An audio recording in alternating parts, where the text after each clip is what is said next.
Leo mnaona mafuta yamepanda, na ni hatari kwa sababu mafuta yakipanda, yani maana yake ni kwamba kila kitu kinapanda. Inatokea inflation ya uchumi, mfumuko wa bei unatokea, kila kitu kitapanda bei, kila kitu, maisha yatapanda. Sasa hivi mchele utapanda, usafiri utapanda, unga utapanda, soda itapanda, unachokijua wewe kitapanda bei sababu ya mafuta yamepanda. Yani unapozungumzia uchumi ni mafuta, kila kitu kitapanda. Kwa nini kila kitu kipande baada ya mafuta kupanda? Utagundua wazi kwamba lau kama Waislamu lao lingekuwa moja, dunia ingekuwa inakuja kutii kwa Waislamu. Yani kama Middle East Waislamu wangekuwa ni wamoja, kungekuwa hakuna fitna ya Mayahudi kuingia pale Middle East. Waislamu lao likawa moja, kumbe dunia nzima ingekuwa inaobei kwa Waislamu.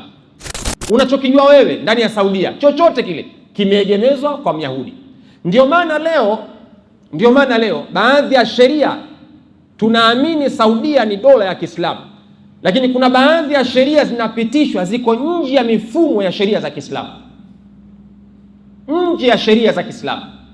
Kwa mfano, kufunguliwa kwa makasino katika mji kama ya Jeddah, kufunguliwa kwa makasino katika mahala kama Riyadh ni nje ya sheria za Kiislamu. Lakini kuna baadhi ya wanamuziki wakitoka Marekani, kwa mfano wakina Nicki Minaj, wakina Cardi B, ambao wakienda kuperform majukwani wanacheza uchi. Pengine nyinyi hamjui, mimi nafuatilia wale wakina Cardi B, wakina Nicki Minaj wakiperform majukwani wanacheza uchi. Na moja ya masharti yao wanayotoa kwamba waruhusiwe, wakienda pale waruhusiwe wanawake waliokuwepo katika miji ile kuja kuhudhuria katika show zao. Ikiwa hawatoruhusiwa, wao hawatokwenda kuperform. Kwa hiyo sheria wakati mwingine zinaruhusu wanawake kwenda kwenye maconcert ya kina Nicki Minaj, wakina Cardi B, inafanyika ndani ya ardhi ya Waislamu, ndani ya ardhi ya Waislamu. Unajiuliza kwamba ikiwa hii ni dola ya Kiislamu, inawezekana vipi kuruhusu makasino au concert za watu ambao wanakuja kuperform wakiwa wapo uchi? Wale ambao tunawaona ni mashia wa Irani, tunawaona ambao ni mashia, tunaona ambao sio Waislamu. Kuna baadhi ya watu wanawaona wale sio Waislamu. Lakini miaka miwili nyuma iliyopita tulikuwa tunashuhudia hapa Palestina ikiwa inapitia katika wakati mgumu, inapitia katika kipindi kigumu cha watu kuuawa katika ardhi ya Gaza. Lakini hatukushuhudia dola yoyote ya Kiislamu ikiwa inakwenda kuwasaidia watu wa Gaza, isipokuwa tunamuona Muirani ndo anakwenda front line kwenda kuwasaidia. Ndio maana swali langu wakati mwingine walinarudi pale pale kwamba hivi hawa tunawaona ambao sio Waislamu, mbona hawa wanaonekana ndio wanawatetea Waislamu? Hawa tunawaona Waislamu, mbona hawa ndio wanaonekana hawaendi kuwatetea Waislamu? Yani kabla sijawaambia kinachoendelea Middle East, ilipaswa kwanza niwaambie kilichotokea baada ya Mtume, muelewe kwamba mifarakano hii ilianzia wapi. Ukiambiwa wa Irani ni mashia, au ushia umetokea wapi? Kwa nini hawa mashia? Misimamo yao ipoje? Nadharia yao ipoje? Wanaamini nini katika Uislamu? Hawa Ahlus Sunna wal Jamaa wanaamini nini katika Uislamu? Hawa Maibadhi wanaamini nini katika Uislamu? Na kimsingi wote hawa wanatamka kalima moja ya tauhid, la ilaha illa Allah Muhammadur Rasulullah. Tunatofautiana katika baadhi ya mambo, baina ya Ahlus Sunna na Mashia. Sasa ikitokea mtu mkiikhtilafiana, haina maana kuwa anakuwa ni kafiri au anatoka kwenye Uislamu. La, ni ikhtilafu zipo katika baadhi ya mambo, kwa sababu haya yalitokea baada ya Mtume kuondoka duniani. Mada yetu tutaenda sambamba na hadithi ya Mtume sallallahu alayhi wa alihi wasallam, pamoja na aya ambayo Mwenyezi Mungu mtukufu subhanahu wa ta'ala anaelezea suala zima la umoja na kushikamana kwa Waislamu, na lau kama watashikamana basi Waislamu wanakuwa ni watu ambao wana izza, wana nguvu katika ulimwengu, lakini wanakuwa ni watu ambao wana sulta, wana mamlaka katika ulimwengu. Na lau kama Waislamu wakifarakana, wakiwa lao si moja, wakiwa wamegawanyika, basi Waislamu wanakuwa hawana nguvu katika ulimwengu, na mwisho wa siku wanakuwa ni wenye kutawaliwa. Mtume sallallahu alayhi wa alihi wasallama katika moja wa wasia zake ambazo alituachia kupitia kwa masahaba Mtume aliwaambia masahaba ya kwamba inni tarikum fikum athqalaini, mimi ninakuachieni nyinyi Waislamu vizito viwili. Mtume sallallahu alaihi wasallam katika hadithi yake anasema nakuachieni vizito viwili, vitu viwili nakuachieni, ni vizito sana. Mtume akasema ahaduhuma akbaru min al-akhar, katika hivyo viwili kimoja ni kikubwa zaidi kuliko ni kingine. Mtume anawaelezea masahaba, lakini anatuambia sisi, ametuachia vizito viwili, lakini katika hivyo viwili kimoja ni kikubwa zaidi kuliko ni kingine. Mtume akasema kitabu Allahi, na kuachieni kitabu cha Allah subhanahu wa ta'ala, hablun mamdudun minas samai ila al-ardi, yani maana yake ni kwamba kamba yake imeshuka moja kwa moja kutoka katika arishi ya Allah subhanahu wa ta'ala kuja katika ardhi. Mtume alikuwa anaelezea kitabu cha Allah subhanahu wa ta'ala, aya al-Qur'anul Karim, kwamba hiki ni kizito ambacho ametuachia sisi Waislamu, na hii Qur'ani imetoka moja kwa moja kutoka kwa Allah subhanahu wa ta'ala kuja hapa duniani. Ni kitu kizito sana ambacho ametuletea Allah subhanahu wa ta'ala. Lakini Mtume akasema wa itrati ahlu baiti, lakini pia nakuachieni watu wa nyumbani kwangu, yani watu wa nyumba yake Mtume sallallahu alaihi wasallam. Wa fi riwaya, na katika riwaya nyingine imekuja wa sunnati wa itrati, na kuachieni nyinyi sunna zangu. Kwenye riwaya nyingine imekuja na kuachieni nyinyi ahlu baiti, watu wa nyumbani kwangu. Kwenye riwaya nyingine imekuja na kuachieni sunna zangu. Hadithi zote mbili hizi ulama wanasema ni sahihi, lakini hadithi ambayo tumeichagua sisi, Mtume anasema wa itrati ahlu baiti, na kuachieni kizito cha pili, watu wa nyumbani kwangu. Wa innahuma lan yatafarraqa hatta yarida alayya alhawda, vitu hivyo viwili haviwezi kuachana mpaka siku ambayo tutakuja kukutana huko katika haudhi yangu siku ya Kiyama. Siku ambayo tutakuja kukutana katika haudhi yangu, vitu hivyo viwili haviwezi kuachana. Na mkija kwenye haudhi yangu, basi muwe mna vitu hivyo viwili, muwe mna kitabu cha Allah, lakini pia muwe mmewashika watu wa nyumba ya Mtume Muhammad sallallahu alayhi wa alihi wasallam, au mmeshika sunna za bwana Mtume Muhammad sallallahu alayhi wa alihi wasallam.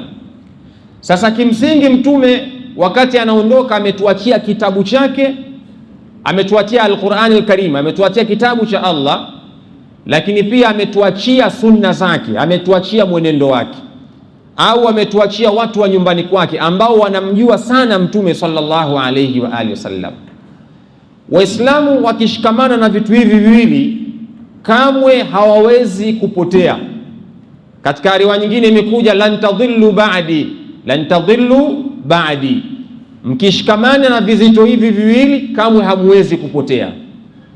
Mafuhumu mukhalafa, kinyume chake ni kwamba ikiwa watu wataacha kitabu cha Allah, wataacha mwenendo wa Mtume, maana yake ni kwamba Waislamu wategemee watakuwa katika mfarakano mkubwa, na Waislamu watakuwa hawana sulta, hawana uwezo, hawana nguvu, hawana utawala katika ulimwengu, kwa sababu wamekiacha kitabu cha Allah na wameacha sunna za bwana Mtume.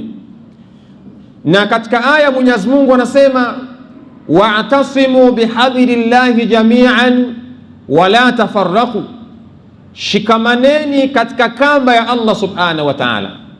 Ulama walivyofasiri wakasema hapa neno habli au hablu, kamba maana yake ai kitabullah, shikamaneni katika kitabu cha Allah, shikamaneni katika Uislamu, shikamaneni na kitabu cha Allah subhanahu wa ta'ala, wala tafarraqu, lakini msifarikiane.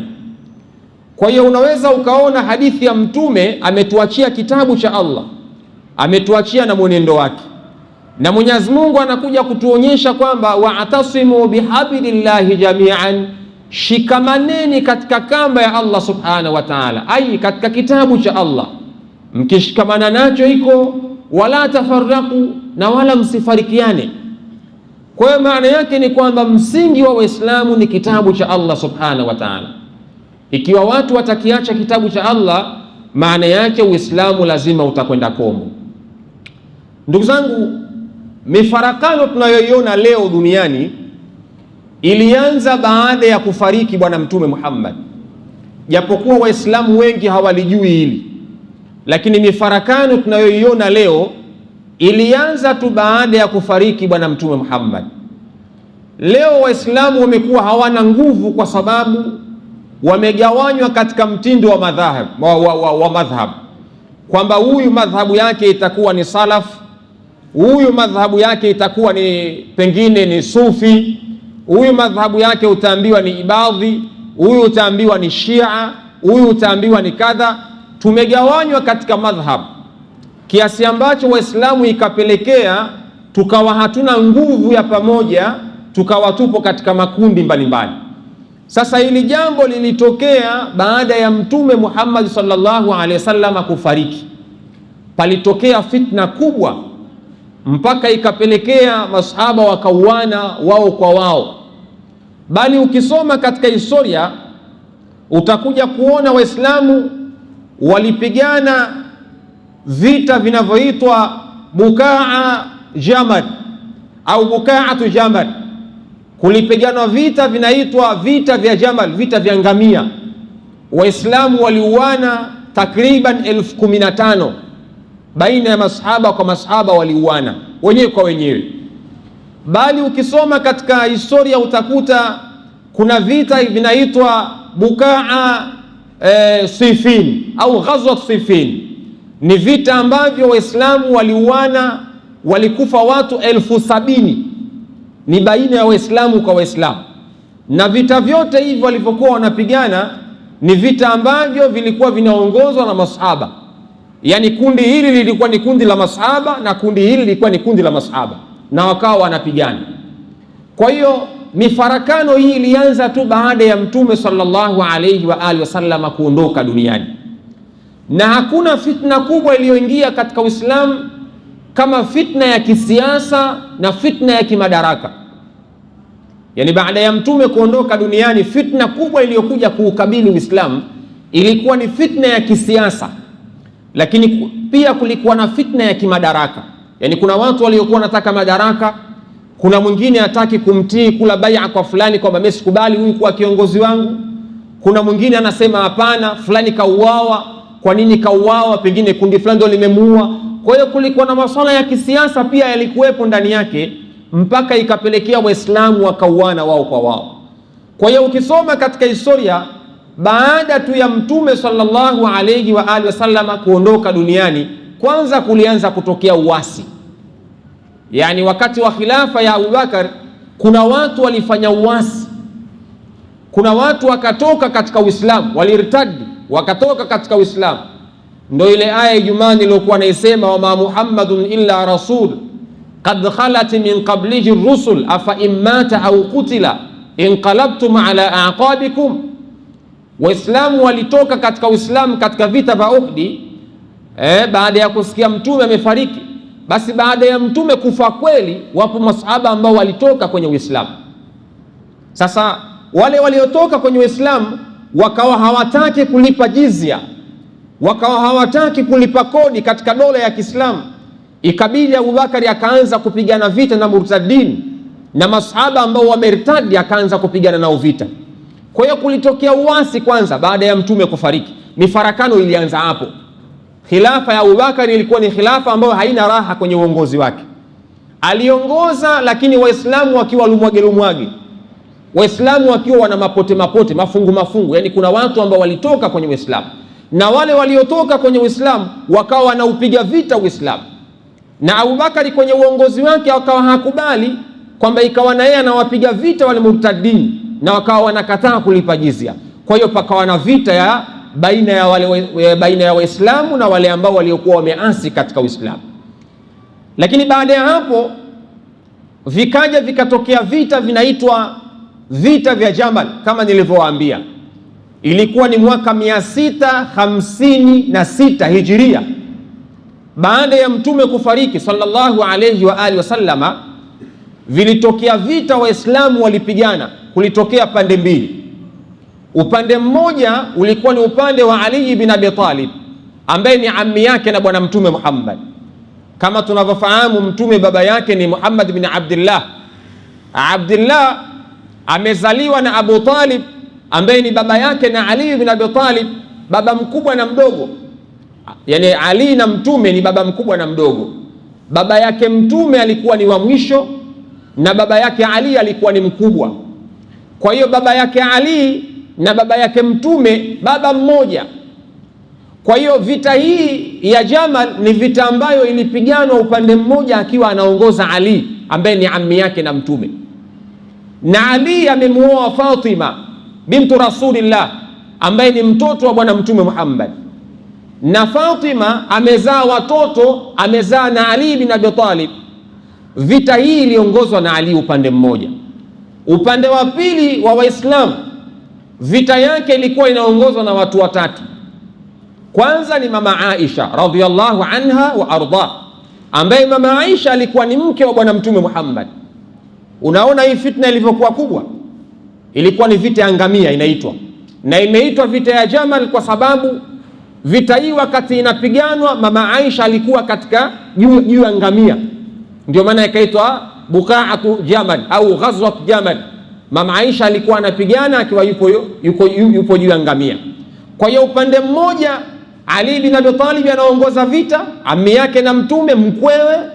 Upande wa pili mke wa Mtume Muhammad. Hebu tazama hiyo fitna ilivyokuwa imeingia hapo. Ukitaka kujua baada ya Mtume kulitokea fitna kubwa. Lakini kwenye kundi la mama Aisha kulikuwa na sahaba alikuwa akiitwa Talha ibn Ubaidillah. Yani ukimtaja Talha ibn Ubaidillah ni katika wale watu 10 waliobashiriwa pepo na bwana Mtume Muhammad. Talha ibn Ubaidillah alikuwa upande wa mama Aisha. Lakini pia alikuwa Zubairi ibn al-Awwam katika miongoni mwa watu waliobashiriwa pepo. Pia Zubairi ibn al-Awwam naye pia yuko upande wa kundi la mama Aisha. Kwa hiyo kuna watu watatu wanaongoza kundi moja, na kundi lingine linaongozwa na Ali bin Abi Talib na masahaba wengine. Wakapigana vita vinaitwa vita vya Jamal. Fitna iliyoingia katika Uislamu. Na kwa nini mama Aisha alikubali kuingia vitani?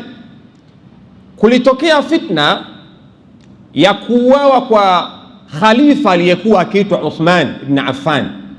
Tunafahamu Uthman ameuawa, alipigwa upanga Uthman khalifa.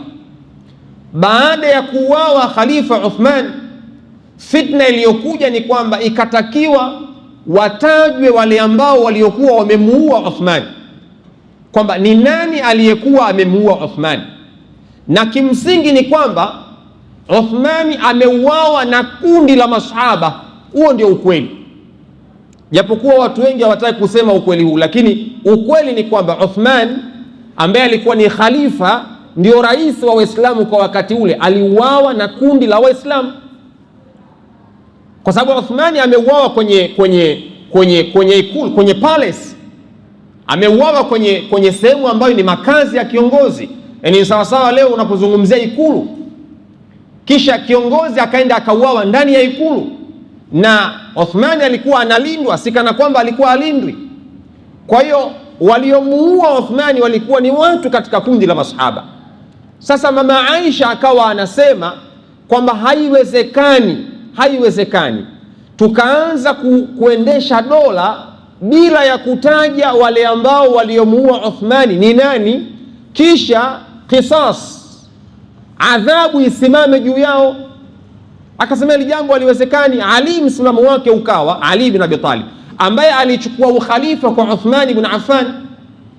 Manake baada ya khilafa ya Uthman akaja Ali. Yeye akawa anasema kwa kipindi hiki, kwa sababu kuna fitna imeingia katika Uislamu, tusubiri kwanza tutengeneze dola ikae sawa. Ikishakaa sawa dola, tutakuja tukae tuanze kuangalia ni nani kamuua Uthman. Mama Aisha akasema haiwezekani, kwanza tujue walomuua Uthmani nani, kisha ndio tuiweke dola sawa sawa. Kwa hiyo mzozo wenyewe ulikuwa ndio hivyo. Mama Aisha alichokifanya, akatoka akaelekea Basra, akatoka pale Madina akaelekea Basra, na kule Basra ndio walikuwa kuna kina Zubair ibn al-Awwam na watu wengine wakaelekea kule. Kwa hiyo walivyokwenda kule wakaunganisha jeshi, wakapata watu kule wakawaunga mkono, na yule alikuwa ni mke wa Bwana Mtume Muhammad. Kwa hiyo walikuwa wanamkubali. Kwa hiyo mwisho wa siku ndio wakatoka wakaja kupigana vita na Ali bin Abi Talib. Kwa hiyo mzozo wenyewe ulikuwa hapo tu. Mama Aisha anasema hapana, tuwataje walomuua Uthman. Ali anasema tusubiri kwanza dola itengemae. Mzozo ulikuwa katika jambo hilo. Mwisho wa siku wakaingia vitani, wakaja wakauana takriban watu 15,000. Na unapozungumzia watu 15,000 maana yake ni wengi sana. Maana yake hao ni watu wengi sana. Ndani yake kulikuwa na masahaba waliokufa katika vita hiyo. Ni wengi sana. Kwa hiyo vita ya kwanza au mfarakano au fitna ya kwanza iliyoingia katika Uislamu ilikuwa hapo. Baina ya masahaba kwa masahaba, baina ya ammi ya Mtume, mkwe Mtume na mke wa Mtume Muhammad sallallahu alayhi wa alihi wasallam. Baada ya vita hiyo Waislamu wakaingia tena kwenye fitna nyingine. Yani mwaka 656 Waislamu wanapigana vita vya Jamal baina ya Ali na mama Aisha. Mwaka 657 Ali bin Abi Talib anakuja kupigana tena vita na kundi la Muawiya bin Abi Sufyan. Muawiya bin Abi Sufyan alikuwa ni sahaba wa Bwana Mtume Muhammad, ambaye yeye alikuwa ni governor katika nchi ya Sham. Alikuwa akiongoza maeneo ya Sham, alikuwa ni governor, kwa sababu katika dola ya Kiislamu Mtume aligawa majimbo. Katika miongoni mwa watu waliogaiwa majimbo alikuwa ni Muawiya bin Abi Sufyan. Sasa fitna iliyokuja, Muawiya alikataa kula bai'a, kula kiapo cha utii kwa Ali. Muawiya ni sahaba na Ali ni sahaba wa Mtume, na Ali ndio kashachukua uongozi kwa khalifa. Muawiya akakataa kula kiapo cha utii kwamba wewe ni kiongozi. Hoja yake akamwambia, siwezi kula kiapo cha utii kwako mpaka kwanza utubainishie ni nani aliyemuua Uthman. Hoja ile ile kama mama Aisha, hoja ile ile kama ya mama Aisha, ndio hoja ile ile aliyokuwa anaisimamia naye Muawiya bin Abi Sufyan.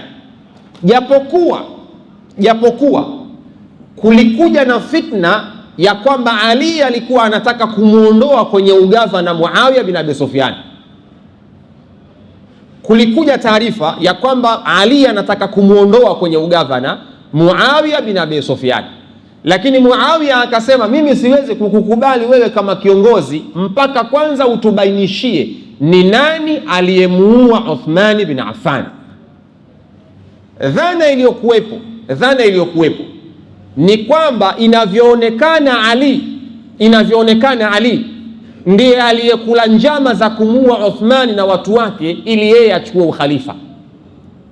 Hii ndio fitna iliyokuwepo, kwamba inavyoonekana kuna watu katika kundi la Ali walimuua Uthman ili Ali aweze kupata ukhalifa. Fitna iko hapo. Kwa hiyo Muawiya anakataa, anasema haiwezekani, kwanza wataji waliomuua Uthman, kisha mimi nitakula bai'a kwao. Kinyume na hapo mimi sikutambui kama wewe ni kiongozi. Kilichofuatia, Ali bin Abi Talib na Muawiya bin Abi Sufyan wakaingia katika vita hiyo ndio walikufa masahaba wengi, Waislamu wengi waliuana wao kwa wao, walikufa takriban watu 70,000. Yalikuwa ni mauaji ya halaiki hayo, walikufa watu 70,000 katika vita hiyo. Inaitwa Ghazwat Siffin au Buqa'at Siffin. Walikufa watu 70,000, Waislamu kwa Waislamu waliuawa. Hiyo ni fitna iliyotokea katika Uislamu. Kulikuwa na jambo laitwa tahkim. Kulitokea tukio la tahkim, yani sulhu baina ya Ali na kundi la Muawiya bin Abi Sufyan. Ali alikubali kufanya upatanishi baina yake na Muawiya. Kundi la Ali miongoni mwao lilikataa kufanya sulhu, tahkim, lilikataa. Wakamwambia Ali kwamba tusifanye upatanishi wowote, hukumu ibakie kuwa ni ya Allah subhanahu wa ta'ala. Wale waliokataa kula bai'a kwako tuwapige vita. Ali akasema tufanyeni jamani sulhu, huu Uislamu. lile kundi ambalo lilikuwa likimshauri Ali katika miongoni mwa watu wake kwamba tusifanye tahkim, baadaye wakamkataa Ali. Walivyomkataa Ali, ndio mwisho wa siku Ali akaingia katika tahkimu, akaenda kwenye usuluhishi. Lile kundi ambalo lilimkataa Ali ndio kundi ambalo ndani yake walitoka maibadhi ambao waliitwa ni makhawarij, walitoka maibadhi. Lilikuwa ni kundi katika miongoni mwa kundi la Ali ambalo lenyewe msimamo wake walikuwa wanataka hukumu ya Allah subhanahu wa ta'ala isimame. Yani maana yake Muawiya bin Abi Sufyan apigwe vita kwa sababu kakataa kula bai'a kwa kiongozi wa Waislamu. Lakini Ali akasema hapana, twendeni kwenye sulhu. Lile kundi likamkataa Ali, ndio kundi likapatikana kundi laitwa kundi la ahlul ibadhi, kundi la ibadhi. Hapo likapatikana dhehebu la ibadhi. Yani ndio fitna ya Waislamu hapo. Unaona madhehebu zinavyoanza kupatikana, makundi ya Waislamu yanaanza, fitna ilianzia huko. Yani unavyoona leo Waislamu hawapo katika umoja, wako mwage, fitna yake ilianzia huko. Mnavyoona leo kuna ibadhi, kuna Shia, fitna yake ilianzia huko. Kwa hiyo pale likapatikana kundi likampinga Ali, lile kundi likaitwa ni makhawarij, likawa ni kundi la maibadhi. Kwa hiyo maibadhi wametokea hapo,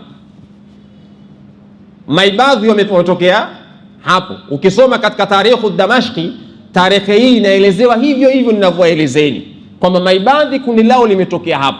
Ni kundi ambalo lilikataa msimamo ambao Ali alikuwa anataka kwenda nao. Wao wakasema msimamo wetu kitabu cha Allah kihukumu kwamba hawa wamekataa kumtii kiongozi, wapigwa vita.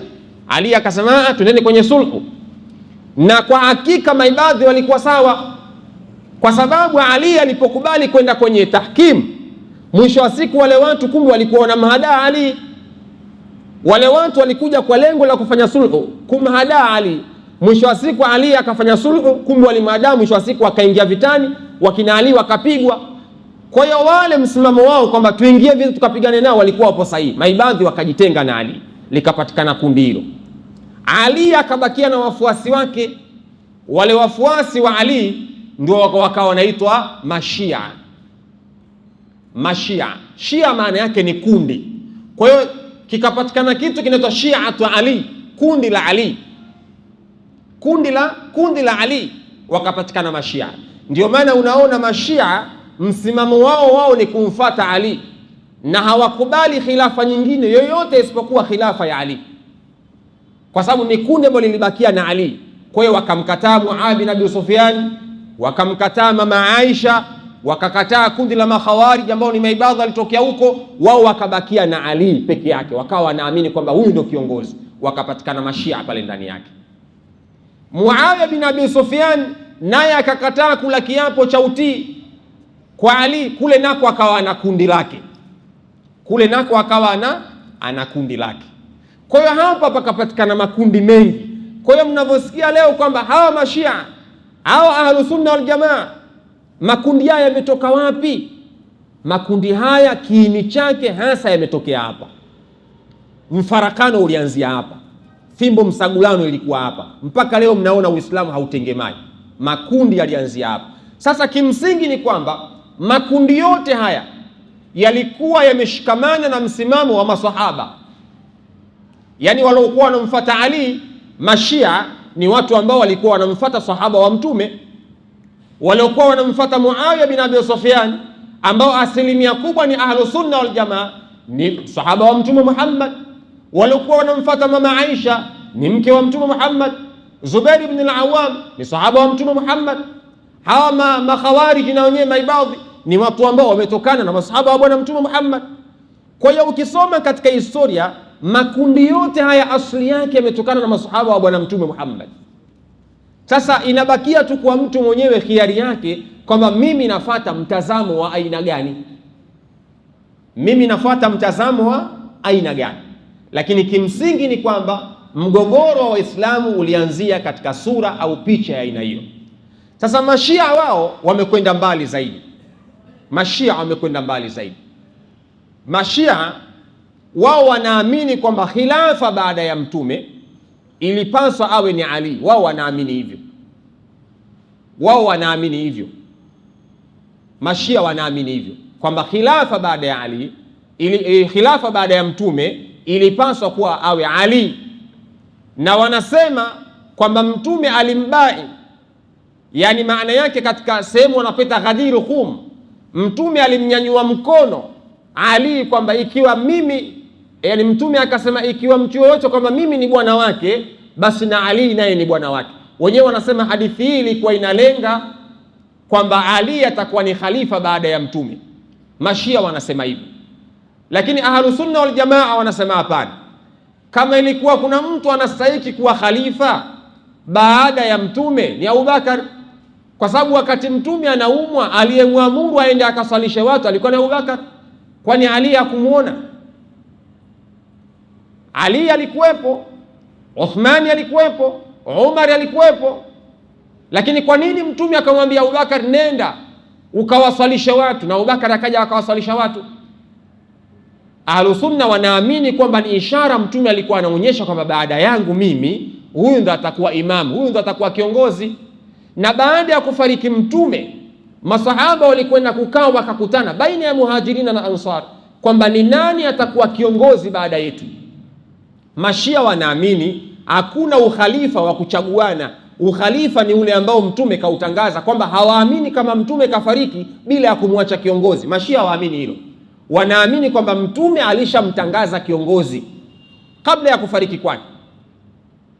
Lakini hakuna hadithi ya wazi inayoonyesha kwamba Ali alitangazwa kuwa khalifa. Mgogoro uko hapo.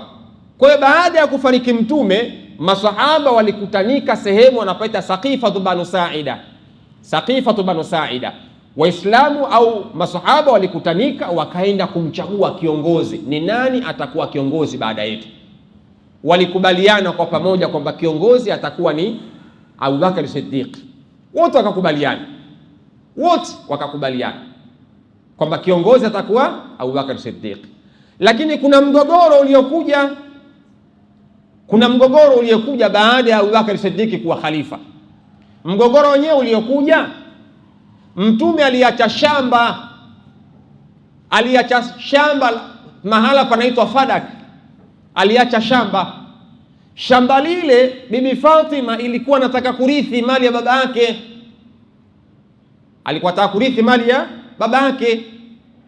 Kiongozi wa Uislamu akamwambia haiwezekani, mitume hawarithiwi, kwa mujibu wa hadithi ya mtume mwenyewe alivyosema kwamba wao hawarithiwi isipokuwa ilmu. Kwa hiyo mali ya mtume inakuwa inaingia kwenye Baitul Mali, inakuwa ni mali ya Waislamu. Kwa hiyo shamba la mtume haiwezekani Fatima aweze kurithi. Na mkumbuke Fatima bintu Rasulillah, binti ya mtume Muhammad sallallahu alayhi wa alihi wasallama, na Abubakar. Maana yake ni kwa Abubakar ndo kamuozesha mtume Aisha. Yani sijui Fatima alikuwa anamuita nani Abubakar, kwa sababu Fatima ilikuwa ni mama yake Aisha, yani ni babu yake, tafsiri ni babu yake. Kwa hiyo Abubakar mjukuu wake alikuwa ni Fatima, kwa sababu Aisha aliolewa na mtume. Kiongozi wa Uislamu anamwambia hapana, huwezi kurithi Fatima. Kwa mujibu wa hadithi ya mtume, mitume hawarithiwi isipokuwa ilmu. Kwa hiyo shamba la mtume itaingia kwenye Baitul Mali. Mashia wanasema binti ya mtume alidhulumiwa. Wanasema binti ya mtume alidhulumiwa. Kwa nini shamba mali ya baba yake asipewe akarithi? Lakini wale walisimama katika hadithi ya mtume kwamba tulimsikia mtume akisema mitume hawarithiwi isipokuwa ilmu. Hapa napo pakaingia mgogoro. Bibi Fatima yasemekana ilikuwa mpaka anafariki ilikuwa ana kinyongo kwamba kadhulumiwa shamba lake. Yeye alikuwa anaamini ana haki ya kurithi, lakini Abubakar na masahaba wengine wakasema kwa mujibu wa hadithi ya mtume shamba hili litaingia katika Baitul Mali. Na kimsingi ni kwamba katika akili ya kawaida ilikuwa haiwezekani kiongozi wa Uislamu amdhulumu binti ya mtume kwa kitu kidogo kama shamba. Lakini wale waliamua kusimama katika maneno ya bwana mtume Muhammad kwamba mitume hawarithiwi isipokuwa ilmu. Kwa hiyo Mashia nao wanaamini kwamba binti ya mtume alidhulumiwa, na wao wanaamini kwamba baada ya mtume kiongozi ilipaswa awe Ali bin Abi Talib. Kwa hiyo kuna mgogoro kama huo ambao unaoendelea baina ya Mashia na Ahlus Sunna wal Jamaa. Kwa hiyo mifarakano na mizozo ilianzia huko Yako mambo mengi, najaribu kuwapa dondoo chache ili muweze kujua mifarakano na makundi haya yalitokea wapi, sababu yake ni nini. Mpaka leo mnaona Waislamu wanakuwa hawaelewani, mpaka leo unaona tunaambiwa hawa Shia, hawa Ahlusunna, hawa hivi, mpaka leo Waislamu wanashindwa kuwa kitu kimoja. Fitna hii ilianzia wapi? Yani kabla sijawaambia kinachoendelea Middle East, ilipaswa kwanza niwaambie kilichotokea baada ya Mtume, muelewe kwamba mifarakano hii ilianzia wapi. Ukiambiwa wa Irani ni Mashia, au Shia umetokea wapi? Kwa nini hawa Mashia? Misimamo yao ipoje? Nadharia yao ipoje? Wanaamini nini katika Uislamu? Hawa Ahlusunna wal Jamaa wanaamini nini katika Uislamu? Hawa Maibadhi wanaamini nini katika Uislamu? Na kimsingi wote hawa wanatamka kalima moja ya tauhid, la ilaha illa Allah Muhammadur Rasulullah. Tunatofautiana katika baadhi ya mambo, baina ya Ahlusunna na Mashia. Tunatofautiana katika baadhi ya mambo, kuamini katika baadhi ya mambo. Wao hawaamini kwamba ukhalifa baada ya Mtume na Abubakar. Wao wanaamini ukhalifa ulipaswa kuwa wa Ali, na ndio maana wao ukhalifa unaporomoka kutoka kwa Ali unakuja kwa watoto zake Ali Hassan, kisha unakuja kwa Hussein na wengine kina Jaafar as-Sadiq, kina Musa Kadhim na wengine wapo 12, na mmoja wapo anaitwa Imamul Mahdi al-Muntadhir, ambaye wanaamini yupo amejificha katika mapango. Wanaamini katika maimamu 12, ndio maana wanaitwa Shia Ithna Asharia. Shia Ithna Asharia wanaitwa Mashia ambao wanaamini katika maimamu 12. Wa kwanza ni Ali bin Abi Talib, kisha wanafuatia wanawe na wengine wajukuu zake mpaka kwa Imam Mahdi al-Muntadhir, ambaye wanaamini Imam Mahdi yupo hai mpaka leo, yupo hai. Mashia wanaamini hivyo, Imam Mahdi yupo hai na siku yoyote atakuja kudhihiri. Mashia wanaamini hivyo. Si hatuamini ukhalifa katika mtazamo huo, si tunaamini ukhalifa ni Abubakar, baada yake Umar, baada yake Uthman, baada yake ni Ali, baada yake wakafata kwa kina Muawiya bin Abi Sufyan, baada yake wakafata kina Umar bin Abdul Aziz na wengineo waliokuja. Lakini wao walikuwa hawaamini katika hilo, bali fitna nyingine ikaja. Wajukuu wa Mtume ambaye ni Hussein alikuja akauawa. Fitna nyingine iliyokuja katika Uislamu ambayo ilikuja kuchochea moto katika Uislamu ni kuuawa kwa mjukuu wa Bwana Mtume Muhammad sallallahu alayhi wa alihi wasallam. Sehemu panaitwa Karbala kule Iraq, kuna sehemu panaitwa Karbala. Aliuawa mjukuu wa Mtume ambaye ni Hussein, na Hussein alikuwa akipendwa na Mtume, na waliomuua Hussein hawakuwa ni makafiri. Waliomuua Hussein hawakuwa ni makafiri.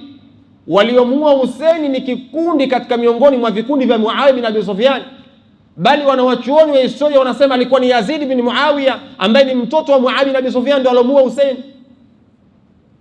Yani amri ya kuuawa Hussein mjukuu wa Mtume ilitoka kwa Zaid bin Muawiya na Yazid bin Muawiya ambaye ni mtoto wa Muawiya bin Abi Sufyan, na Muawiya ni sahaba wa Bwana Mtume Muhammad.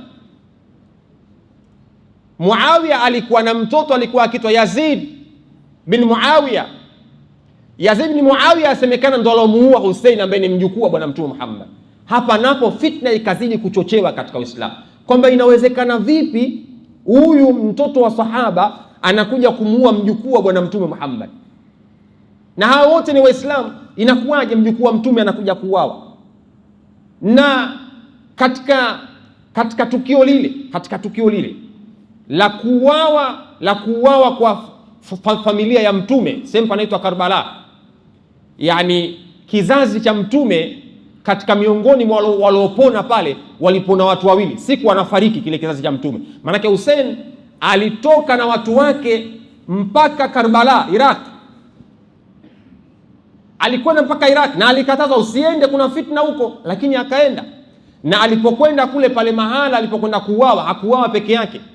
Yani Hussein aliuawa yeye, kuna watoto zake waliuawa, kuna familia yake nyingine iliuawa, lakini kikubwa yeye ndo aliuawa kifo cha kikatili. Hapa napo fitna nyingine katika Uislamu ikaja ikaenea kubwa, kuuawa kwa mjukuu wa Bwana Mtume Muhammad, na hakuna anayekataa kwamba mjukuu wa Mtume kauawa, na hakuuawa na makafiri. Waliomuua mjukuu wa Mtume ni Waislamu. Kwa hiyo unaweza kuona namna gani fitna ilivyokuwa wakati huo baada ya mtume kuondoka duniani. Kwa hiyo Uislamu ukaenda, mafungu yakawepo, hawa maibadhi, hawa mashia, hawa ahlus sunna wal jamaa, makundi yakapatikana hapa. Maanake katika maibadhi huko na kwenyewe nako kuna makundi, kuna watu ambao walipatikana, yani kwenye maibadhi kuna makundi ya maibadhi. Ukija kwenye mashia na kwenyewe ndani ya mashia kuna makundi. Ukija kwenye ahlus sunna wal jamaa na kwenyewe nako kuna makundi. Utaambiwa hawa masufi, hawa ni masalafi, hawa. Unaona walivyogawanyika watu? Yani hivyo maibadhi nao wana makundi yao ndani ya maibadhi. Mashia ndani yao nao kuna makundi yao mashia. Ndio maana watu wanapokuwa wanasema mashia makafiri, sio mashia wote ni makafiri. Kuna mashia ambao wana msimamo wa kikafiri, kwa sababu wanavyoviamini sivyo ambavyo wanaamini Waislamu. Yani ikitokea mshia akawa anasema kwamba mama Aisha radhiallahu anha la'natullahi alaiha, huyu anakuwa ni kafiri, kwa sababu huwezi kumtukana mke wa bwana mtume Muhammad ukamlaani, huwezi. Au ikatokea mshia akawa anasema kwamba Qur'ani hii kuna baadhi ya kurasa zimenyofolewa, hii sio Qur'ani sahihi, ipo Qur'ani sahihi, huyu anakuwa katoka kwenye misingi ya Uislamu. Yani kama kuna mshia anaamini hivi, huyu katoka kwenye misingi ya Uislamu. Lakini ishu za ikhtilaf, kufarakana au kutofautiana katika baadhi ya mambo, haya ni mambo yapo yalitokea tangu wakati wa bwana mtume Muhammad. Kwa hiyo tukitokea kuna ikhtilafu ya baadhi ya mambo, haimpelekei mtu kutokuwa Muislamu. Ni ikhtilafu kama unavyoona sisi hapa. Kuna mwingine atakwambia ukivaa suruali ndefu wewe mwanamke, mwingine vaa suruali fupi. Maulidi wewe mtu wa bid'a, mwingine hivi na hivi. Sio ukisoma khitma mtu wa bid'a. Yani kuna ikhtilafu zipo. Sasa ikitokea mtu mkiikhtilafiana, haina maana kuwa anakuwa ni kafiri au anatoka kwenye Uislamu. La, ni ikhtilafu zipo katika baadhi ya mambo, kwa sababu haya yalitokea baada ya mtume kuondoka duniani. Kwa sababu ikitokezea ukimsema ibadhi kuwa ni kafiri, kwani ibadhi katokana na nani?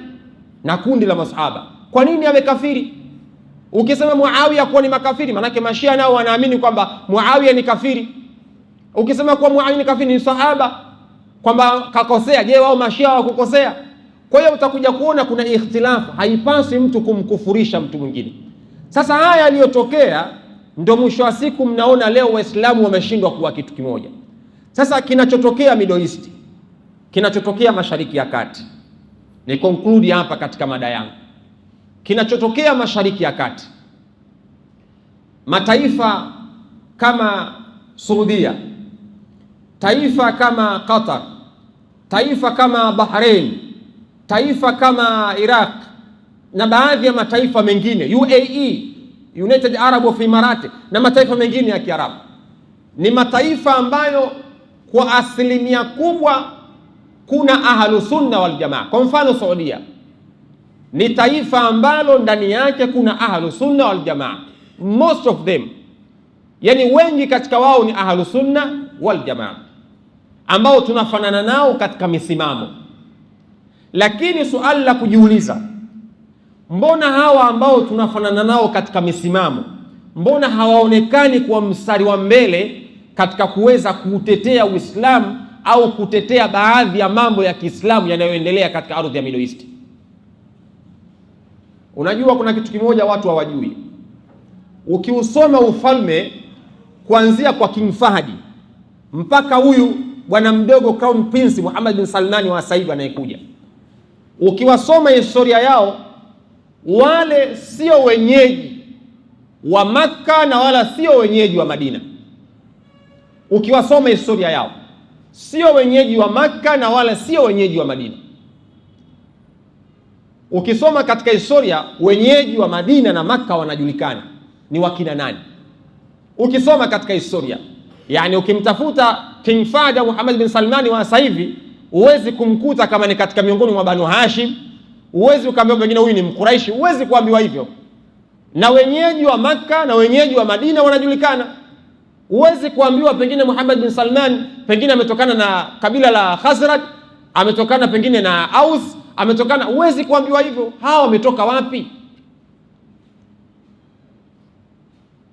Wakati mtume anatoka Makka kuhamia Madina, alikuta makabila ya Kiyahudi pale Madina yapo. alikuta makabila ya Kiyahudi pale Madina yapo, aliyakuta yapo, na yale makabila ya Kiyahudi hawakuwa wenyeji wa pale, ni watu waliokuja pale. Wenyeji wa Madina ni Ausi na Khazraj, ndio wenyeji wa Madina. Wale Banu Quraidha, Banu Nadhiri, Banu Kainuka, wote walikuwa ni watu waliohamia katika mji wa Madina.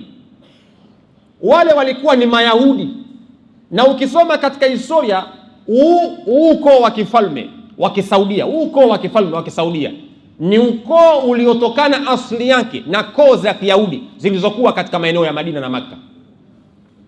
Asili yake ukisoma ni koo, asili yake ni za sio wenyeji, na ndio maana utakuta wale mabwana wanaobei kwa Mayahudi, yani wao ni watu ambao wanakwenda kushirikiana au wanatii maelekezo ya Mayahudi. Na ndio maana juzi Trump alitoa kauli akasema Saudi should kiss my ass, yani wale wa Saudi wanapaswa kubusu makalio yangu. Trump anawaelezea yani kwamba hawana cha kunifanya, nimewashika pabaya. Chochote wanachotaka kufanya sharti lazima waje kwangu, lazima. Ni kauli ambayo aliitoa Trump, kwa sababu ni kweli kwamba wao kila kitu chao wamekiegemeza kwa Myahudi. Unachokijua wewe ndani ya Saudia, chochote kile kimeegemezwa kwa Myahudi. Ndio maana leo baadhi ya sheria, tunaamini Saudia ni dola ya Kiislamu, lakini kuna baadhi ya sheria zinapitishwa ziko nje ya mifumo ya sheria za Kiislamu, nje ya sheria za Kiislamu. Kwa mfano, kufunguliwa kwa makasino katika mji kama ya Jeddah, kufunguliwa kwa makasino katika mahala kama Riyadh ni nje ya sheria za Kiislamu. Lakini kuna baadhi ya wanamuziki wakitoka Marekani, kwa mfano wakina Nicki Minaj, wakina Cardi B, ambao wakienda kuperform majukwani wanacheza uchi. Pengine nyinyi hamjui, mimi nafuatilia wale wakina Cardi B, wakina Nicki Minaj wakiperform majukwani wanacheza uchi. Na moja ya masharti yao wanayotoa kwamba waruhusiwe, wakienda pale waruhusiwe wanawake waliokuwepo katika miji ile kuja kuhudhuria katika show zao. Ikiwa hawatoruhusiwa, wao hawatokwenda kuperform.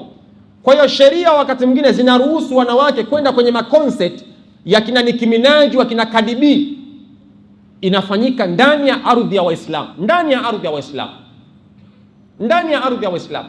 Unajiuliza kwamba ikiwa hii ni dola ya Kiislamu, inawezekana vipi kuruhusu makasino au concert za watu ambao wanakuja kuperform wakiwa wapo uchi? Bali dola ya Kiislamu inalindwa na wasiokuwa Waislamu. Yani inawezekana vipi haramu ya Makka, haramu ya Waislamu ya Makka, inawezekana vipi ikawa inalindwa na Mayahudi? Yani Marekani ndo ana majukumu yote ya kulinda haramu ya Waislamu. Yani si kibla yetu ile Al-Kaaba ya kwetu inalindwa na Marekani. Marekani ndo analinda pale, na ndio ana bezi pale. Ndio unaona na Irani anapiga mpaka kwenye bezi za Marekani, analipua kwenye baadhi ya maeneo ambao Marekani wameweka bezi zao. Na system ya security nzima ya Saudia ipo chini ya Marekani. System nzima ya ulinzi wa Saudia ipo chini ya Marekani. Bali vifaa vya kijeshi, mwaka juzi Saudia amenunua vifaa vya kijeshi kutoka kwa Marekani vyenye thamani ya dola bilioni 200. Dola bilioni 200. Bilioni 200 kanunua kwa Marekani. Kwa maana yake security nzima ya Saudia na Kaaba yetu na yale mambo yetu matukufu, kaburi la Mtume, vyote security yake inamtegemea Marekani ambaye ni Myahudi. Sasa unajiuliza, huu ufalme ambao unaendesha masala ya Kiislamu, kwa nini security yake iende ikaegemeze kwa Myahudi? Wale ambao tunawaona ni Mashia wa Irani, tunawaona ambao ni Mashia, tunaona ambao sio Waislamu. Kuna baadhi ya watu wanawaona wale sio Waislamu. Lakini miaka miwili nyuma iliyopita tulikuwa tunashuhudia hapa Palestina ikiwa inapitia katika wakati mgumu, inapitia katika kipindi kigumu cha watu kuuawa katika ardhi ya Gaza. Lakini hatukushuhudia dola yoyote ya Kiislamu ikiwa inakwenda kuwasaidia watu wa Gaza, isipokuwa tunamuona Muirani ndo anakwenda front line kwenda kuwasaidia. Ndio maana swali langu wakati mwingine walinarudi pale pale kwamba hivi hawa tunawaona ambao sio Waislamu, mbona hawa wanaonekana ndio wanawatetea Waislamu?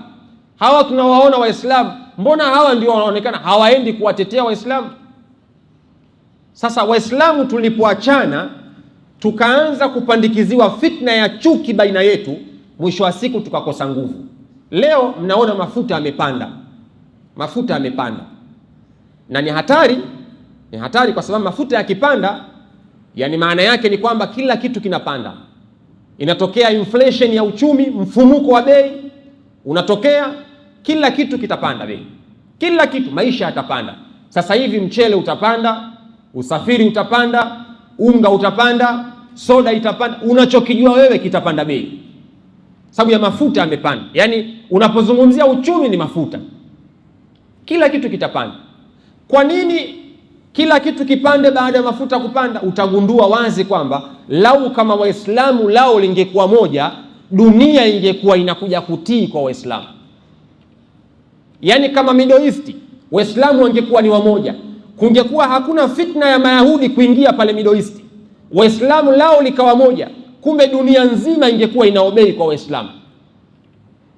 Dunia nzima inategemea mafuta, na dunia nzima leo inalalamika kuhusu mafuta. Dunia nzima inalalamika kuhusu mafuta, na mafuta yapo kwenye ardhi za Waislamu. Mafuta yapo kwenye ardhi za Waislamu. Kwa hiyo lau kama Waislamu lao lingekuwa moja, maana yake dunia nzima hii ingeobei kwa Waislamu. Dunia nzima hii ingelipa jizya, ingekuwa inatoa kodi kwa Waislamu. Lakini baada ya Waislamu kuwa lumwage, ndio maana mnaona leo sasa Waislamu wamekuwa hawana nguvu. Lakini mfano rahisi ni haya mafuta tu. Leo mnaona Muiran amekwenda ameifunga ile Strait of Hormuz, kaifunga ile. Mfano mwepesi mnaona dunia imesheki. Kwa tafsiri nyepesi ni kwamba lau kama Waislamu wangeungana, kwa mfano Bahrain, Saudia, Qatar, Yaman, Oman, United Arab Emirates, wale wote wangeungana, wale Iraki wangeungana, Syria wangeungana, maana yake ni kwamba dunia nzima ingekuwa inasikiliza Waislamu wanataka nini. Makafiri Mayahudi wakiwa wanakuja kutushambulia, huwa wachagui kwamba huyu Shia huyu Sunni.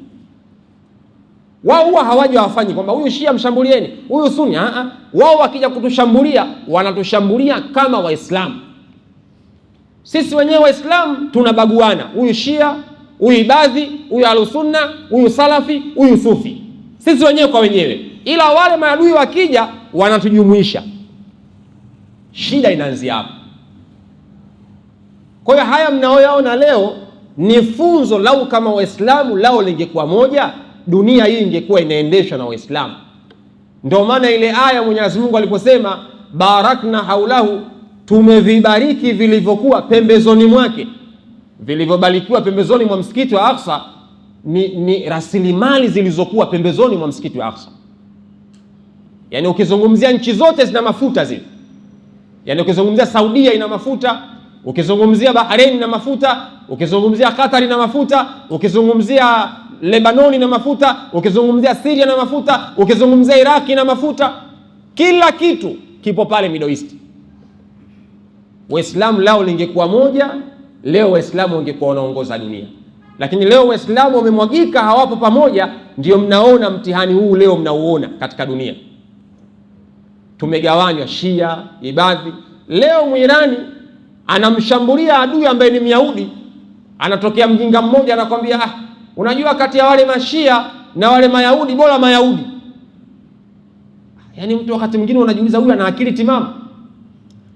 Yani mtu anakwambia kati ya wale Mayahudi na Mashia bora wale Mayahudi kulikoni hawa Mashia. Nimemsikia mtu mmoja, mtu mmoja kutoka Tanga huko, anazungumzia habari ya kadhia ya Middle East, anasema kwamba kati ya hawa Mashia na hawa Mayahudi, mimi ninavyoona bora hawa Mayahudi kulikoni Mashia. Yani watu fikra yao imelala kwa kiwango hiko. Yani ile chuki imepandikizwa mpaka mtu anaamini Myahudi ni bora. Kinachotokea leo Irani anadhihirisha kwamba lau kama Waislamu wangekuwa lao ni moja, Marekani asingekuwa na nguvu katika dunia ya leo. Leo Muirani yuko peke yake, lakini kadhihirisha kwamba Marekani sio superpower, Mayahudi sio superpower katika ulimwengu.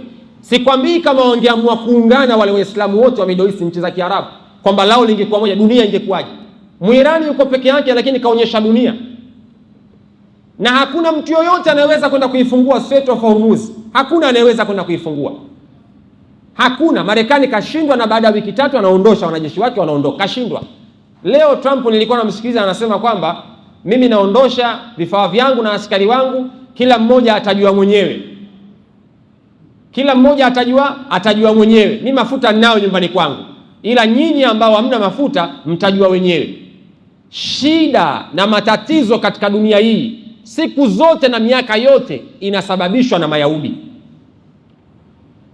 Yaani Muirani hawezi kuzuia mafuta nchi nyingine zisipate, haiwezekani. Lakini Myahudi ndio anasababisha dunia ingie katika matatizo kama haya, dunia ingie kwenye machafuko. Na always, siku zote Myahudi ili asucceed kwenye mambo yake ni lazima kuwe na vita. Kama hakuna vita hawezi kufanikiwa. Lazima wapiganishe, achukue rasilimali, lazima afanye hivi, achukue hiki. Ndio anachokifanya Myahudi. Kwa hiyo ni ishara ya kuonyesha kama Waislamu wangeungana, dunia lao lingekuwa moja, hakuna mtu ambaye angeweza kuwagusa Waislamu. Hakuna katika dunia hii, hakuna. Mfano mdogo ni Irani, katuonyesha. Irani, taifa lile la Irani ambao uchumi wake ulikuwa upo chini, lakini leo Irani anaonyesha maajabu ambao tulikuwa tukiaminishwa kwenye video. Manake Irani tumeaminishwa kwenye video kwamba ni superpower, kumbe sio superpower. Wale wa Israeli tuliaminishwa kuwa wana nguvu na teknolojia, kumbe hawana teknolojia. Irani kaingia pale, kaenda kafumua kila kitu, iron bombs zote kafumua. Leo Irani anapiga anavyotaka pale Israeli, kafumua mifumo yote ile, kafumua Irani yote kafumua, na anapotaka popote anapiga. Yani pale Middle East hakuna mahala ambapo Irani anashindwa kupiga, hakuna. Na mifumo yote kaifumua. Hivi tunavyozungumza hakuna bezi hata moja ya Marekani Middle East, hata moja. Zile bezi za Saudia zote zile Irani kapiga, zote kapiga Irani. Bezi za Saudia zote za Marekani kapiga. Ukienda Iraki zote kapiga. Ukienda kule Bahrain zote kapiga. Ukienda hakuna, ukienda Dubai ndo wifi Dubai. Bezi zote, na akijua kwamba mahala fulani wa Marekani wamekwenda kukaa kwenye hoteli fulani, anakwenda anapiga. Ni nchi ndogo, ni nchi ambayo yuko peke yake, lakini kaonyesha lau kama Waislamu wataamua kufanya lao, hakuna anayeweza kuwazuia. Kwa hiyo Waislamu wanatakiwa wazinduke. Na huu mpango wa madhehebu, huyu Salafi, huyu Sufi, we mtu wa bid'a, maulida haifai, itima haifai, huu ulikuwa ni mpango mkakati wa muda mrefu kuwagawa Waislamu. Ni mpango mkakati. Wewe tazama, kuna baadhi ya watu wakitoka kwenda kusoma kwenye baadhi ya nchi, wakienda kusoma, wakirudi tu fikra zao, mitazamo yao ni kuwagawa watu. Kuna vijana hapo wanapata scholarship za kwenda kusoma kwenye baadhi ya nchi, wakienda kusoma kule, wakirudi tu hapa, kazi yao ni kutukana watu, kazi yao ni kuwagawa Waislamu, kazi yao ni kufarakanisha tu. Kwa hiyo kule wakienda kusoma, wanakwenda kulishwa misimamo na itikadi za Mayahudi wanazotaka wao. Kwa sababu haina maana wanachoenda kusoma kule hapa hakipo. Yani ukifundishwa babul miyah, mlango wa maji hapa, ukienda kusoma nje babul miyah inakuwa ndo ile ile. Lakini kuna baadhi ya nchi, kuna vijana wakienda kusoma, wakirudi hapa ni shida. Tunafarakanishwa, huyu sijui fulani, wewe ufai, wewe sio Muislamu, wewe ni mubtadi, wewe sijui nani. Mwisho wa siku Waislamu tumekuwa. Huu ni mpango mkakati wa Mayahudi na wamefanikiwa kwa kiwango kikubwa. Lakini leo tungekuwa tuna nguvu, dunia ingekuwa wapi? Leo Irani kaonyesha mfano ule pale.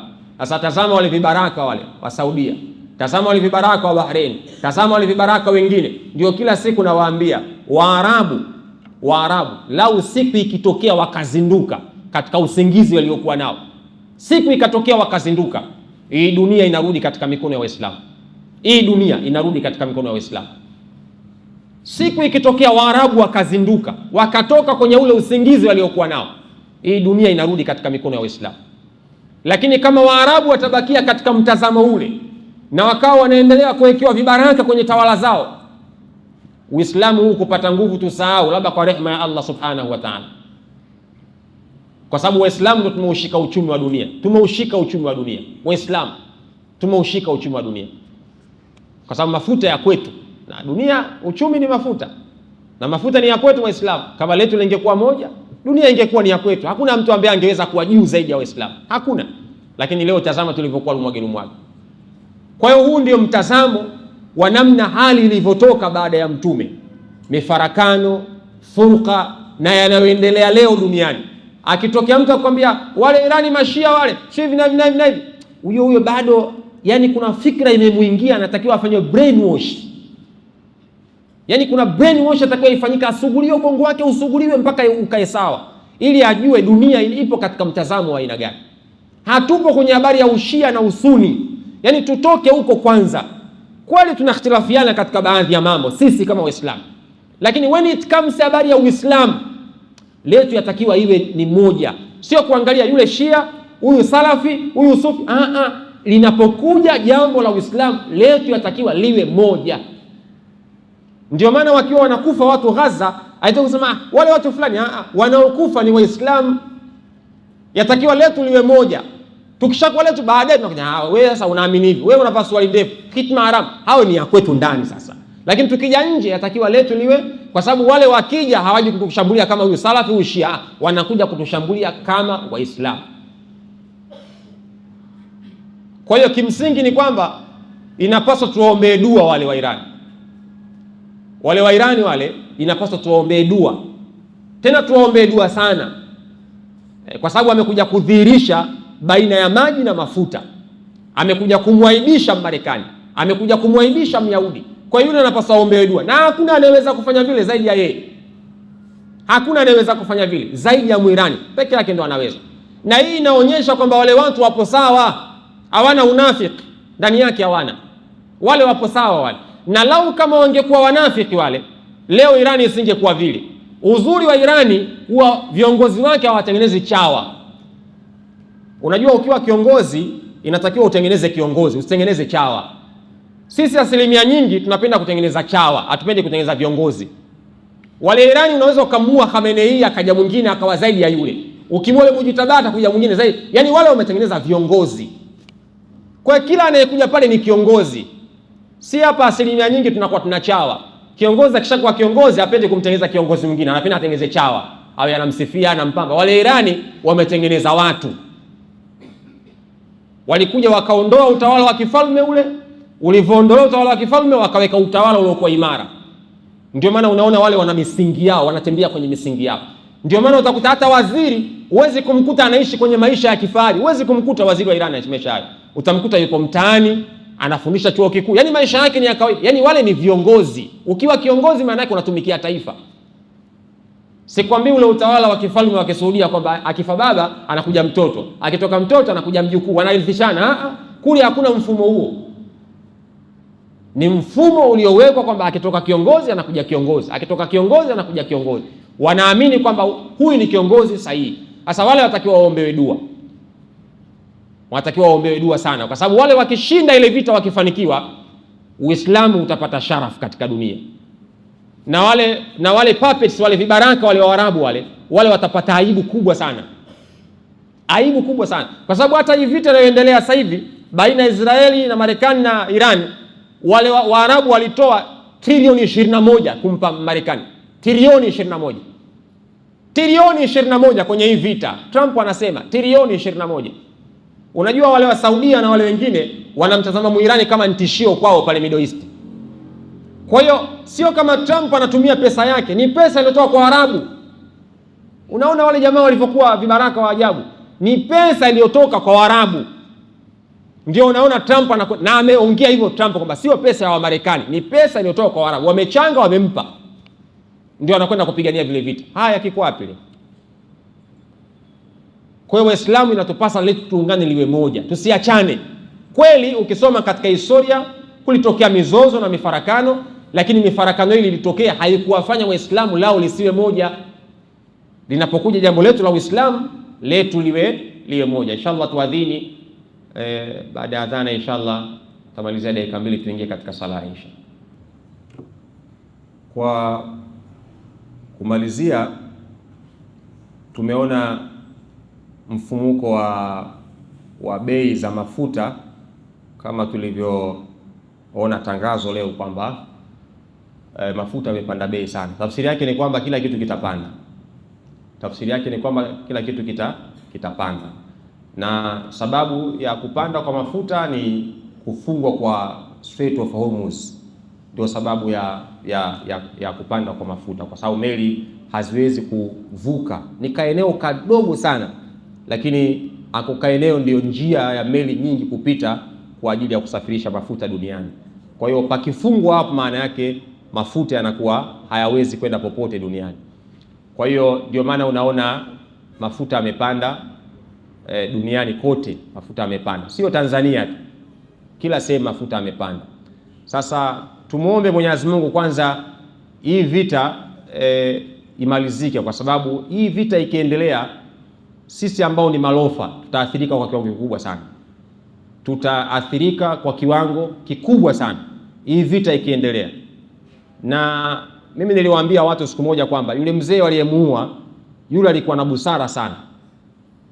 Hawa waliokuja sasa hivi viongozi wa Irani sasa hivi ni wenda azimu, yaani hata simu zenyewe hawapokei. Yule mzee kwa muda mrefu sana alikuwa hataki haya mambo, ndio maana dunia ilikuwa inabakia kuwa salama.